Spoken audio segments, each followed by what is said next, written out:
This is the Wealth Junkie Show.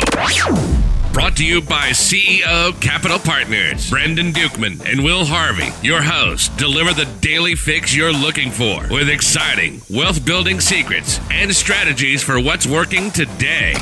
Listen to real-life stories straight from the mouths of some of the hottest, most successful entrepreneurs and financial freedom seekers to fuel your success addiction.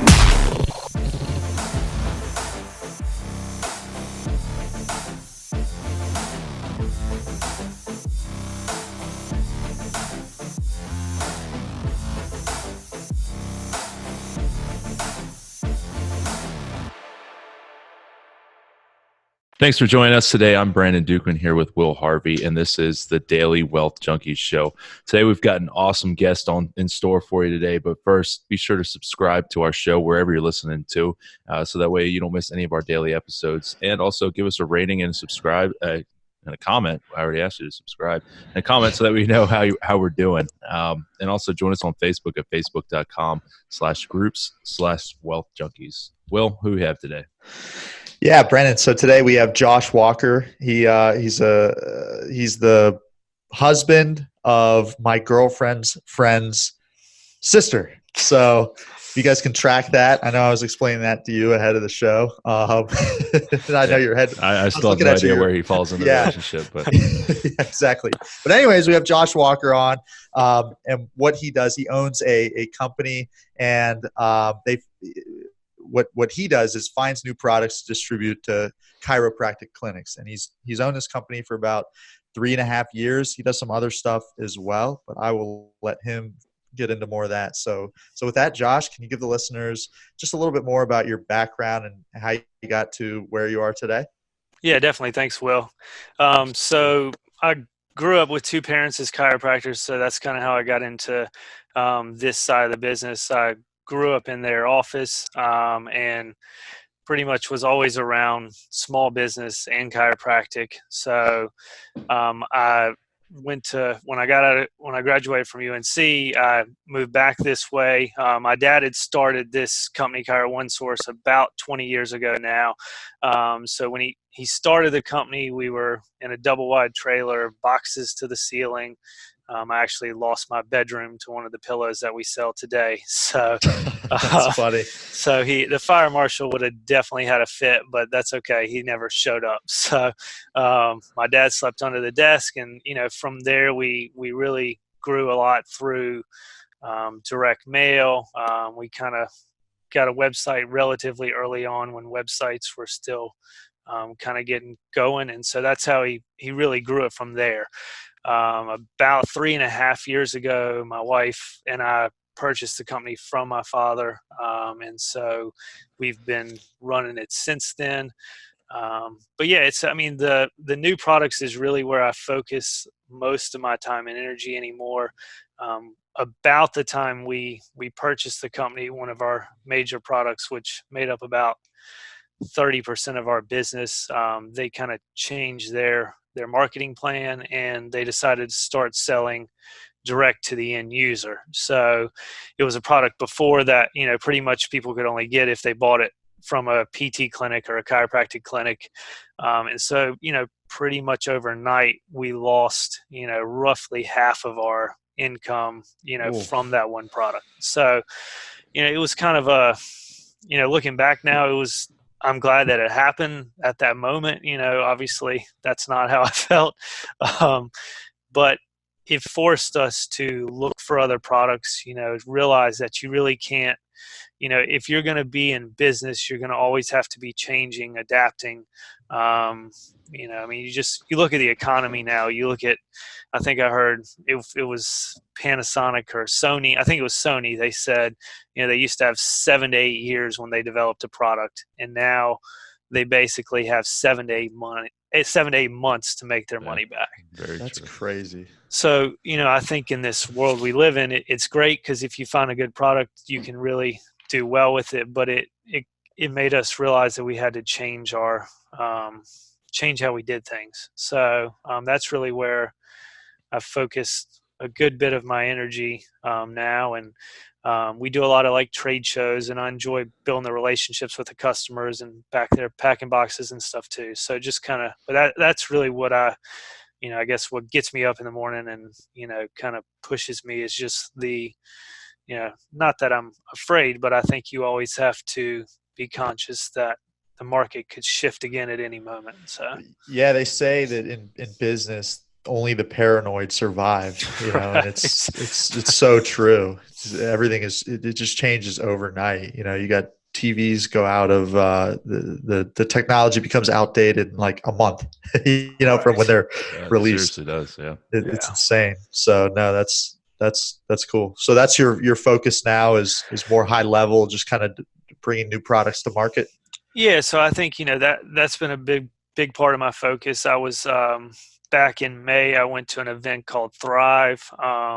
That was really cool. And basically, his idea is, before the guy who put it on, his name is Cole Hatter, and he's but kind of his mindset was, before you had for-profit businesses and then you had non-profit, and so his idea is kind of like that of Tom's and a lot of other businesses now that have some type of giving aspect to their business. That's cool. And so his idea is, at some point, it's not about the money anymore. At some point, it's about, what impact can you make with your money. And so, and his point too was when you're having a really tough day, maybe you don't want to go to work and you can think, well, hey, when I sell one of these or when I close this deal or, whatever, then I know I just built a well in Nicaragua, or, I just gave food to an orphanage in somewhere in South America. So I think that's kind of been, some of my shift in the last recently, so probably 3 or 4 months, has been creating, some type of giving aspect to my business as well. So that way your customers, they like that you're giving. It's a way for them to be part of that giving. Right. But it's also a way for you to make a difference outside of, just making $1. That's really cool. And you mentioned Tom's. That's the shoe thing, right? Right. Yep. So, they donate and the crazy thing with Tom's is when they started, he wanted to donate a pair of shoes for everyone sold. And he actually had to shift that business model because he was disrupting like some of these economies in these small countries because they were just inundating them with shoes. So, that's funny. So now he's so many shoes. Right. So now he's I think he shifted some of that. But yeah, there's a bunch of different companies. I can't remember the Stella Artois. They donate a % of their proceeds toward clean water. So that's another one. That's really cool. Yeah. So what's an example of something I know you've only been doing it for like 3 months, but what are you going to do or what are you developing? So I started another line called All for Chiropractic, and basically it's an apparel line that we have T-shirts, we're going to have hats, all kinds of different stuff. But from that, $1 per product sold will get donated to. So I was involved with a mission work in Nicaragua about, I guess it's been almost 2.5 years ago now. But the organization's called SAPOD, and I really like their mindset. They go into a community. Most of them are really rural for 5 years. And then at 5 years, their idea is that they want that community self-sufficient. They teach them trades. They give them microfinance loans, and then they pull out of those communities. That's so cool. And their point is there's too many for them to help. They can't stay longer than 5 years, and also they want them, it's kind of the whole teach them to fish instead of fishing for them. So, so that's what we become involved with that organization. And then we're kind of featuring a different charity every quarter. So this last quarter, we featured them, and we raised $1,000 in the quarter. So it's pretty awesome to, be able to do that. That is awesome. I mean, that's got to feel good for you guys as well. I mean, it's kind of like you have a bigger purpose than just selling stuff and making money, and then not that's the only purpose with business, but for you to be able to do that, give back, that's pretty awesome. Yeah, and I like the way you're changing up the charities each quarter because I think it can appeal to different customers too. So one quarter you might not have charity that the customer necessarily supports or agrees with or whatever it may Right. be in the next quarter, you could, and that could definitely change the sales. So what was your degree when you went to college? I know we're jumping back a little No, bit you're good. further. Yeah. So I originally was going to do business, and then I was studying abroad in Spain, and I met this guy that was doing international studies, and it was kind of a new major at that point. FedEx had just donated a ton of money to UNC, and um, so I started looking at that, and they had a global economy and world trade. You kind of picked a focus, and then you Mhm. picked a region. So that was, and then I double majored in economics. Wow. So Oh, yeah, wow. Okay. the business background is there for you. Yeah, it That's was awesome. so it's always been, I kind of knew that's what I wanted. I just honestly I hated accounting classes. So Brandon can relate. Yeah. So Right, Brandon? I took an accounting class, and it didn't go well. That with paired with football workouts in the morning, and yeah, it was Mine was a really long walk to that class, and Yeah. Oh, man. I'll be, I'll be, I was the first accounting I did okay. I went to class. The second one was kind of, so Yeah. Yeah, Once you miss one or two classes, it's like, Yeah. I'm already so far behind. I may as well just not go anymore. yeah. I realized when I had 4 hours worth of homework just for that one class that was not for me. So Yeah, that's But- not happening. So, once you were done with school, what did you do from there? So pretty much, I think I took 2 days off, and then I went to work for my dad. And I started with So you him. jumped right in. 2 days off. That's funny. Yeah. I mean, and I always worked during the summers with the business and stuff. I mean, with the exception of the summer, I was in Spain, but I did an internship with Yahoo when I was there. So I was always, That's cool. working. I think my biggest struggle is just learning how to just relax, disconnect. I think that's my biggest thing. The work Yeah. has never been the hard part. That's always seemed to be the easiest part, in a way. Right, but disconnecting and yeah. Yeah, that's really hard. I mean, I think it's hard to shut it off too. So Right. Yeah. So what was your role when you first got started there? yeah, so basically when I started, so I was on the phone a lot more when people would call in and stuff. So a lot of the customer service stuff, shipping, and then up until that point, most of his business had been focused on the supply side. So, the pillows, the braces, the consumable stuff. And so I started to add the equipment side of that business. So just because we had a lot of customers that would call in and they want tables or, whatever else, and we would just refer them to someone else. So we were losing that connection with that customer because then we Right. weren't their go-to, and also losing the additional revenue and income from selling that stuff. So I started doing that, and I still do. Some of the other people here do some of the equipment, but I still do most of that. It's not necessarily what I love, but it's just a little bit more technical, and you kind of have to have some background to know, this table does this, and with my parents being chiropractors, I've kind of, even though I'm not one, I know their language. Yeah. So, Right. You can speak the language and everything.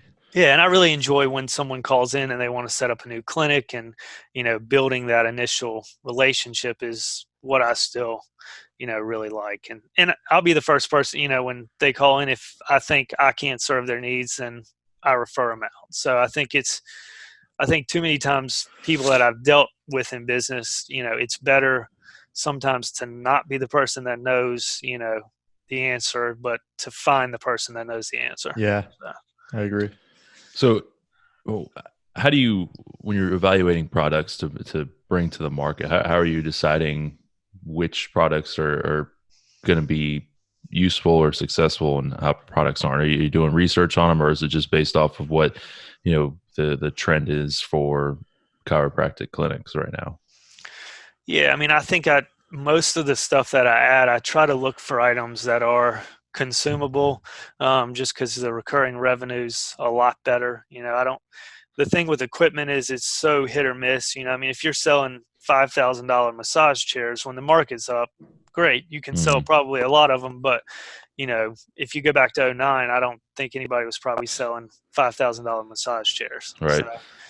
Right. So, I mean, unless you're selling to, NBA teams and that kind of thing. So, I think so now I try to look at items that are, under the $50 mark to the clinic, and then items that I can easily sample and that they will easily be able to sell. So that's kind of what I look for.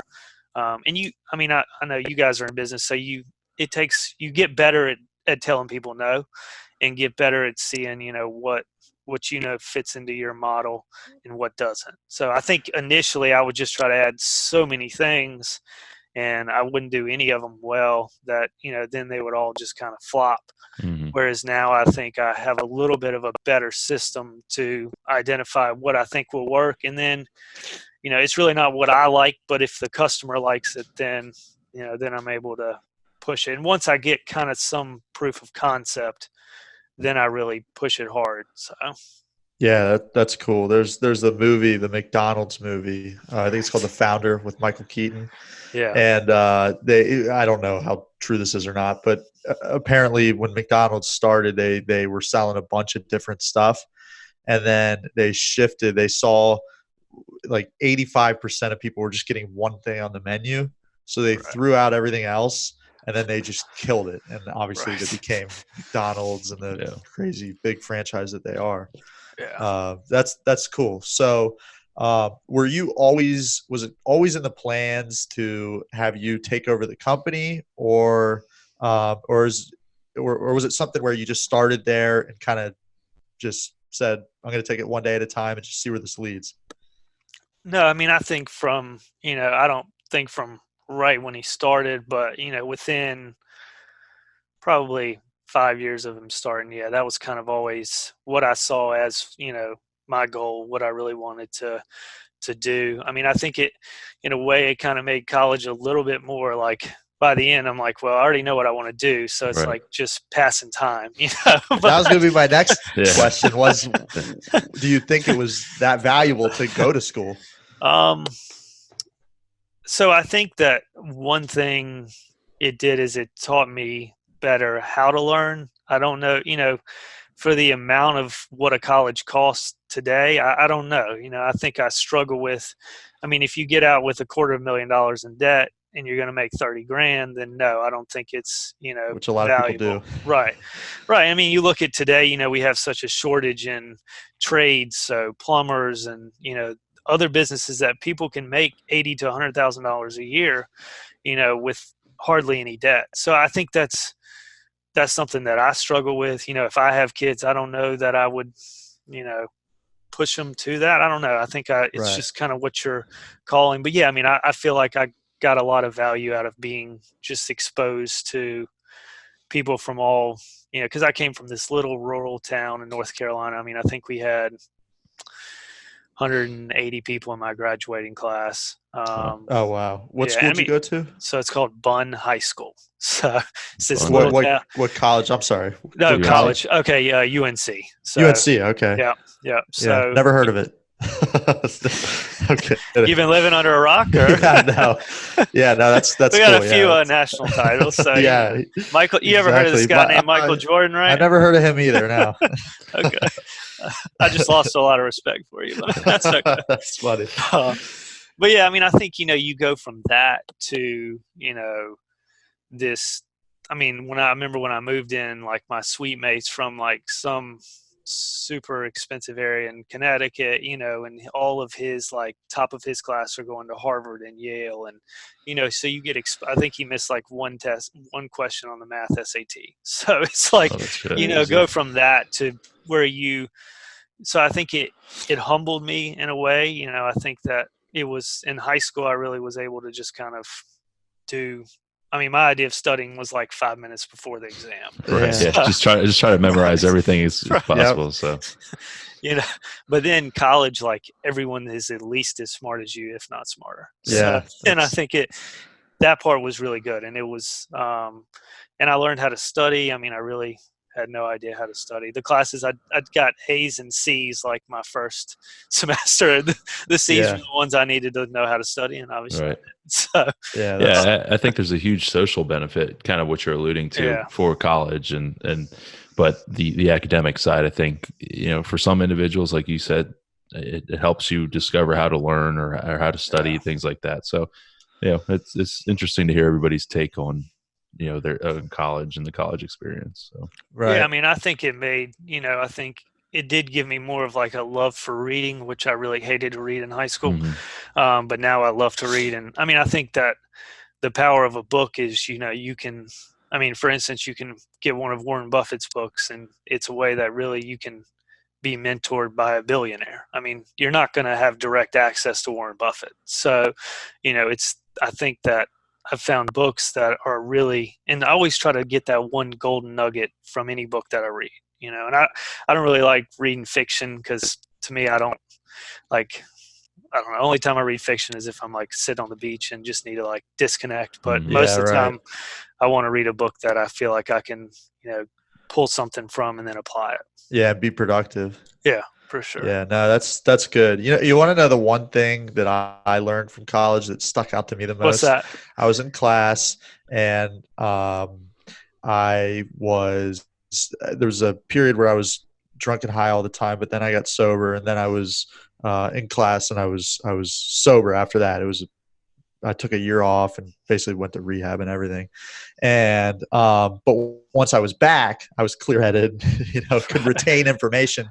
And the one thing I remember was, this economics professor was talking about, he talked about how data is plural.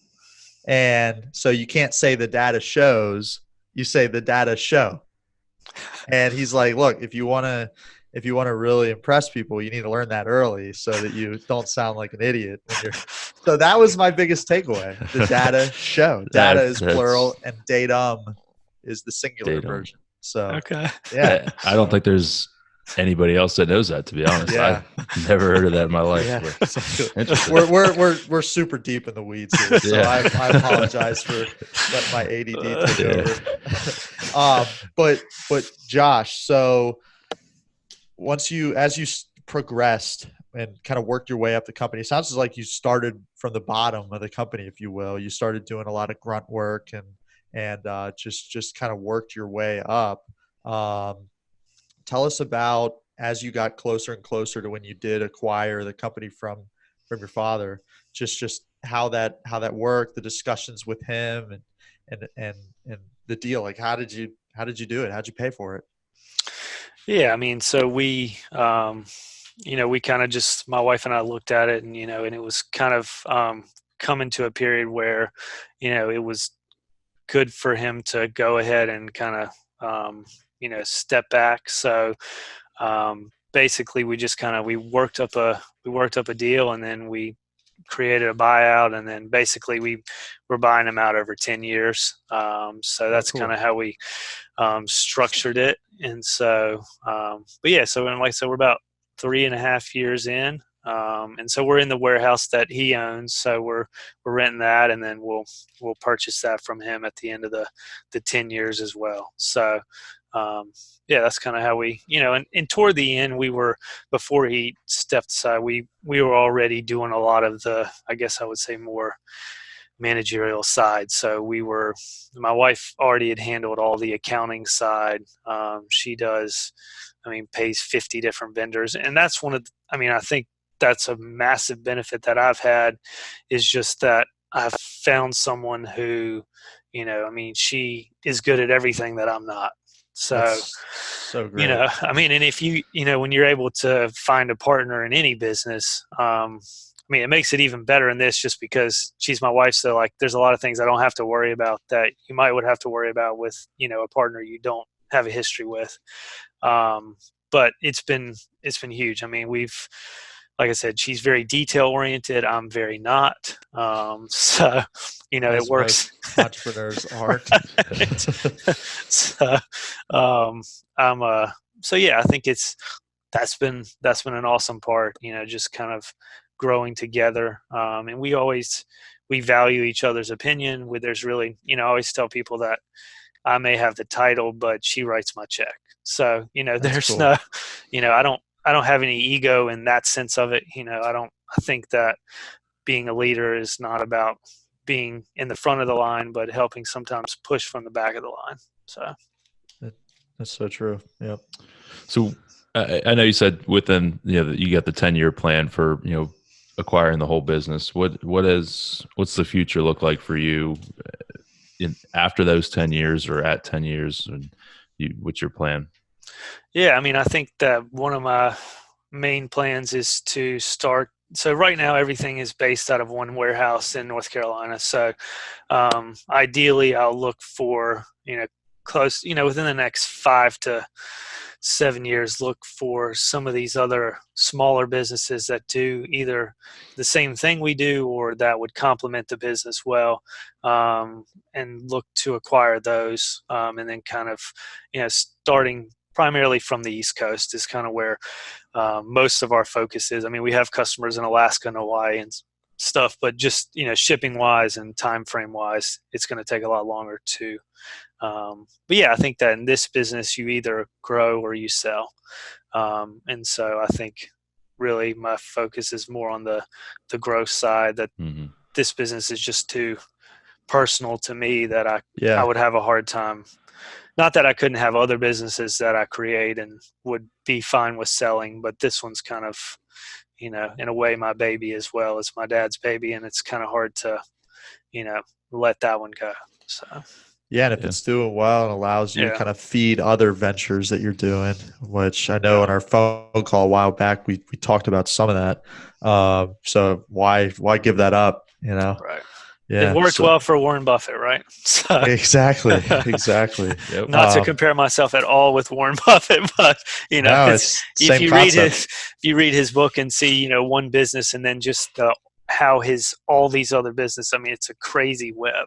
So. Yeah, no, that's so true. So what are some of the things outside? Speaking on that note, what are some of the things outside of Cairo One that you're focused on and that you're doing?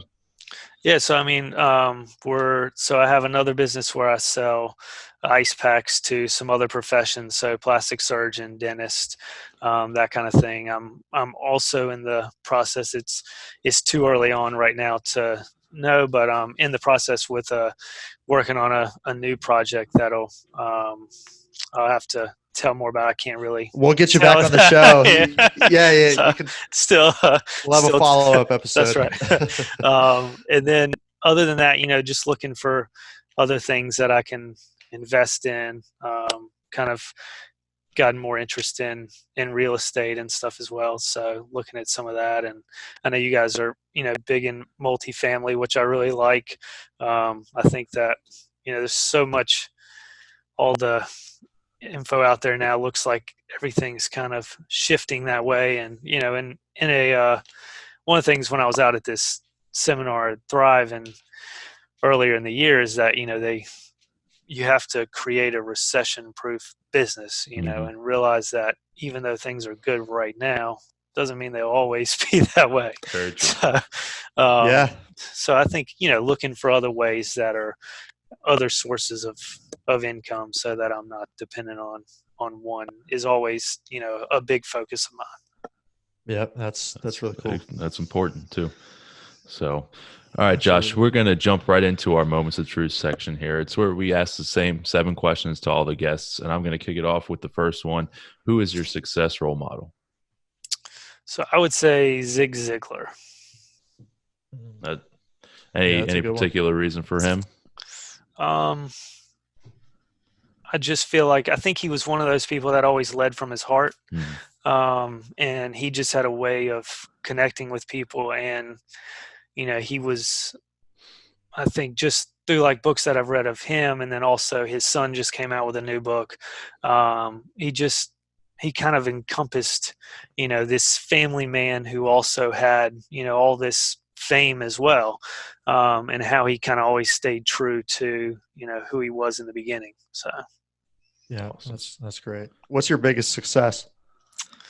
I would say meeting my wife. That's going to be my biggest, we dated in high school, broke up, and then got back together in college, and we've been married. She realized what that's she was cool. missing, huh? I don't know if I'm going to say all that, but Maybe the other way around. I think it was more the other way Yeah. around. It took more convincing on my part. Yeah. So. That's hilarious. That's awesome. So what does a typical day for you look like? So typical day, try to get up around 6-ish, and then my wife and I go for a walk, and that kind of gets us started. No cell phones, I try not to check my email when I first wake up. And then we get to the office about 8 o'clock, a little before, and then we're normally here through till about 6. And then depending on, what weekends, I have shows some weekends that I do, trade shows and stuff like that, but that's kind of 8 to 6. And if the phone's ringing, sometimes I have to try to swallow my food and answer the phone. So if that's kind of where I don't know, I have a hard time if the phone's ringing, I have to pick it up. So Yep. that's kind of my day. And then I always try to at night at least read a little bit before I go to bed, just so I kind of have something I feel like I've grown. And then I started this, I guess this will be day 86, but one of the programs I was doing, he said you should post some content every day. So I've started with I do a video, just a short little one, might be a minute, might be 3, of just something that I post on Facebook. And so I do that every day. And like I said, I think this will be a day 86. So. Oh, That's so awesome. if 86 days in a row you posted some sort of content on Facebook.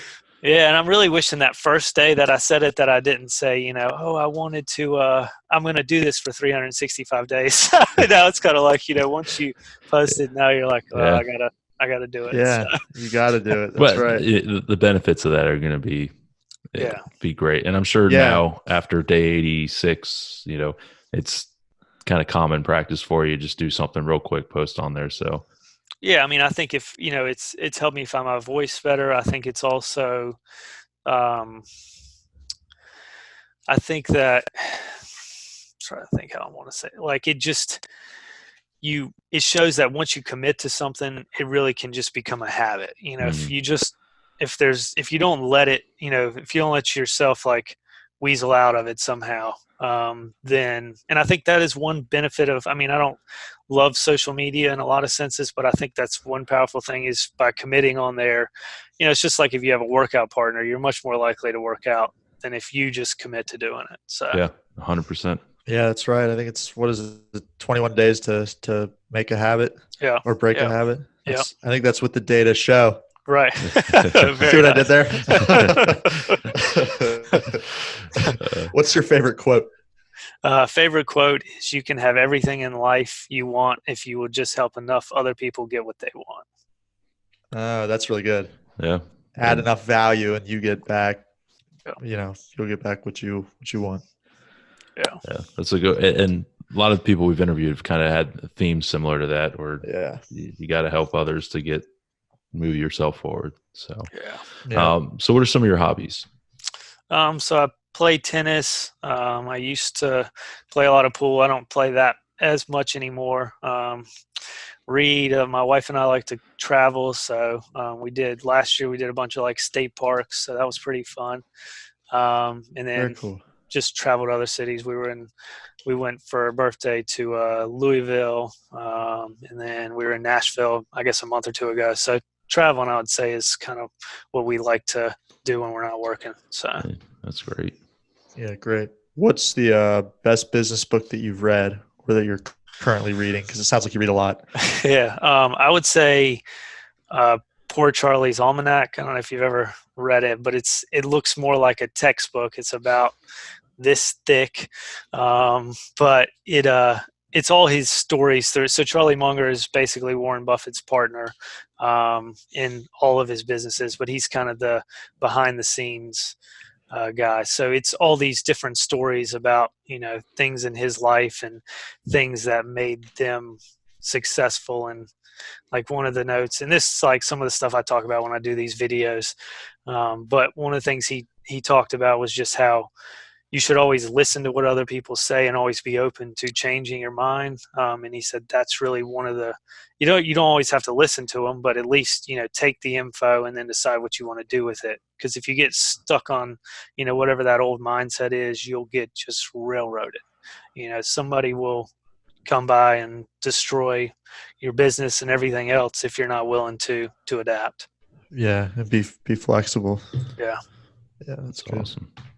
And last question here. If there was one key piece of advice you could leave our listeners with about achieving success, what do you think it would be? Yeah, I think success, I think you have to get comfortable with, having small little failures along the way. And I think that a lot of times, when I look, in my life, and I'm only 30, but, when I look back in my life, the times that I was going through the most difficult stuff, it seemed like I had my biggest wins right on the other side of that, hill. So I would say, if you keep running into dead ends, don't worry, there's going to be some street that keeps going past that and gets you to wherever you want to go. But just, you're not going to get anything in this life if you're not willing to, push through it. So yeah, that's great. They say that people that give up, if only they could realize how close they were to achieving whatever they set out to do. Yeah. They obviously wouldn't have given up. Right. So no, that's really good. That's awesome. So Josh, I know you said you're on Facebook, but where's some of the other places, or how can our listeners get in contact with you if they got some chiropractic needs or anything like that? Yeah, so Instagram is just Josh W and then Walk, so no ER at the end of my name. So on that, and then they can email me. It's josh@chiro1source.com. So feel free to reach out to me on any of those ways. So yeah, I look forward to, and if I can be of any help, I'd love to do that. So awesome. All right, guys. Well, you heard it from Josh. Reach out to him if you get any questions. You heard his story. If you can relate to any of that, or if he's inspired you to take some action, let us know. Let Josh know. Reach out to him. Reach out to us. Josh, we appreciate you being on the show today. And for our listeners, don't forget to subscribe to our show so that you'll miss any of the daily episodes, and rate and leave us a comment so that we know that we're doing pretty awesome. If we suck, let us know. Yeah, hopefully you're getting some value from these episodes. But yeah, join us on Facebook at facebook.com/groups/wealth junkies. Again, Josh, we appreciate you being on the show today. all right, thanks, Brandon. Well, thanks, appreciate you Josh. guys. Absolutely. You've been listening to the Daily Wealth Junkie Show, brought to you by CEO Capital Partners. CEO Capital Partners works with business owners and executives to build passive income through multifamily apartment syndications. For more information about how you can invest in quality multifamily real estate assets and build significant streams of passive income, visit us today at ceocapitalpartners.com.